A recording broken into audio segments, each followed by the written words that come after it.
महत्वपूर्ण विषय है जिस पर हम बातचीत करेंगे, लेकिन उससे जुड़ी रिपोर्ट पहले देख लें। और वो है झारखंड में सरकारी बहाली से जुड़ी रिपोर्ट। जी हां, जेपीएससी छठी जेपीएससी बहाली प्रक्रिया को लेकर साक्षात्कार का दौर शुरू हो चुका है। अमूमन कोई भी बहाली प्रक्रिया होती है तो वो तमाम परीक्षा के चरणों के गुजरने के बाद कोर्ट कचहरी में भी कई चरणों में उसका निर्णायक मोड़ देखने को मिलता है। लेकिन ये अच्छी बात है कि अब साक्षात्कार शुरू हो गई है। ये रिपोर्ट देखिए। छठी जेपीएससी मुख्य परीक्षा परिणाम के तहत 990 अभ्यर्थियों का साक्षात्कार जेपीएससी मुख्यालय में लिया जा रहा है।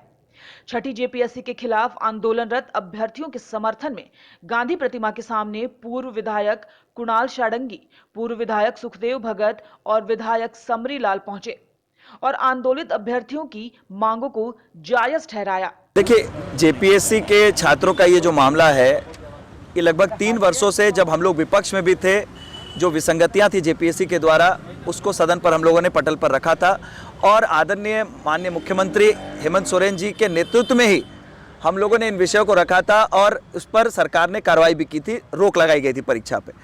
आज उन्हीं विसंगतियों के साथ फिर से उस रिजल्ट को प्रकाशित किया गया और उसी के आधार पर इंटरव्यू की प्रक्रिया भी शुरू करवा दी गई है।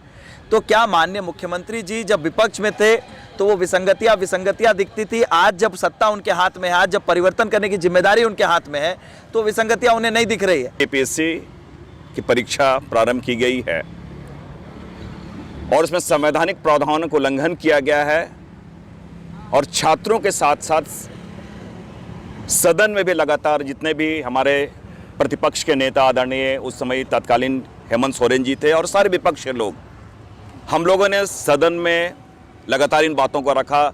सदन लगातार बाधित हुआ, एक बार नहीं, 3 बार 4 बार लगातार हमेशा बाधित हुआ। हम लोग हर जगह लोगों से मिले और उस समय जो अभी वर्तमान में हमारे सदन नेता आदरणीय मुख्यमंत्री जी हेमंत सोरेन जी ने स्पष्ट किया कि हमारी सरकार बनेगी तो इसे स्थगित कर दिया। इसमें काफ़ी विसंगतियाँ हैं, आरक्षण के नियमों का पालन नहीं किया गया है। लेकिन आज उन सारी विसंगतियों के साथ, सारी त्रुटियों के साथ, सारे भ्रष्टाचार की जितनी बूझ इसमें आई थी वो उनके साथ आज एग्जाम कंडक्ट किए जा रहे हैं, इंटरव्यू लिए जा रहे हैं। वहीं इस आंदोलन की कड़ी में आंदोलनकारी अभ्यर्थियों का एक प्रतिनिधिमंडल राज्यपाल द्रौपदी मुर्मू से भी मिला और छठी जेपीएससी को ही रद्द करने की मांग की। मौके पर बीजेपी विधायकों ने कहा कि छठी जेपीएससी पूरी तरह से फर्जीवाड़ा है, इस परीक्षा को रद्द करना सरकार की जिम्मेदारी है।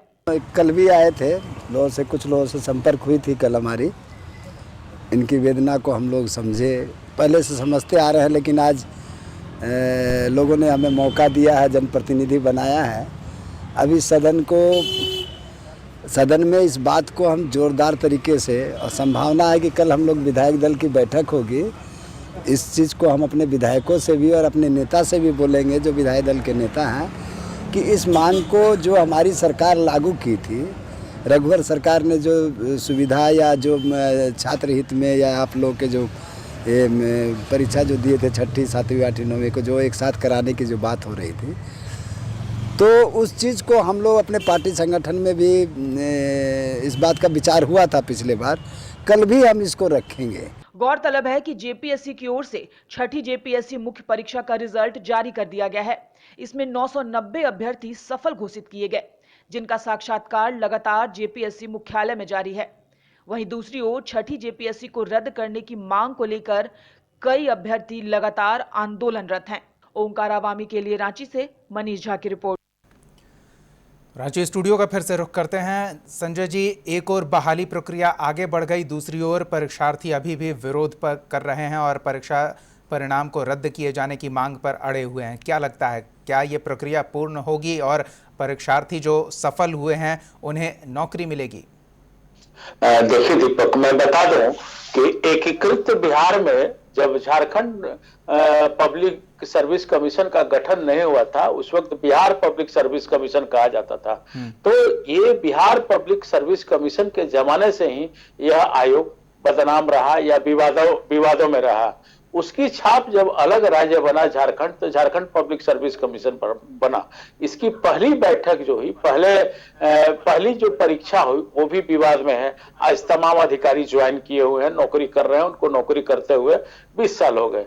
विवादों के कारण ही अभी तक ये छठी ही प्रतियोगिता परीक्षा हो पाई है, आगे नहीं हो पाया है। सैकड़ों पद रिक्त है जिससे जनता को सीधे सीधे नुकसान हो रहा है। तथा कथित कुछ परीक्षार्थी इस तरह का आंदोलन उठाते हैं, इस तरह के काम करते हैं जिससे किसी एन केन प्रकरण परीक्षा रद्द हो जाए, फिर कुछ लोग समाहित हो जाए। रद्द कर देना निदान नहीं है। निदान यह है कि परीक्षा जो हो रहा है, इंटरव्यू हो रहा है, इसको सपोर्ट करना, इसके लिए काम करना। अब रही बात आयोग की खामियों को, तो दीपक, एक बहुत पहले किसी ने कहा था कि अपने यहाँ का नियम कानून संविधान ऐसा है, जो सोचो वो कानून, जो नहीं सोचो वो कानून नहीं।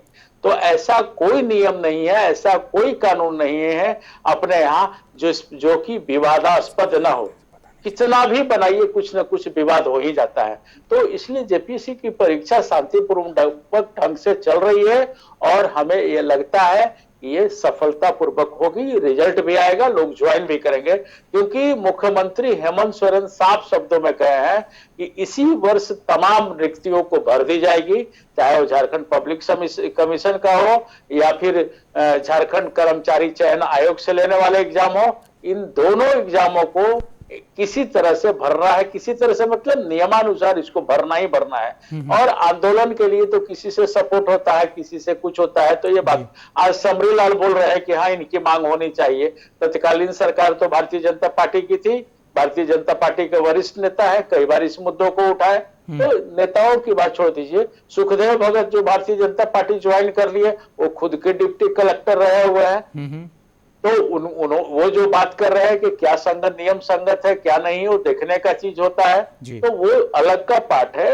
नियम कानून पूरी तरह से गलत नहीं होनी चाहिए कि हाँ ये फलाना फलाना आइटम गलत ही है। ये जो एग्जाम हो रहे हैं ये होगा और इसका रिजल्ट भी आएगा।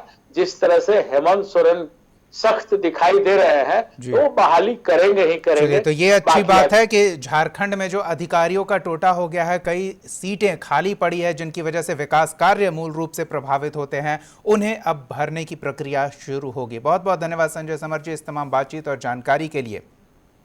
तो छठी जेपीएससी परीक्षा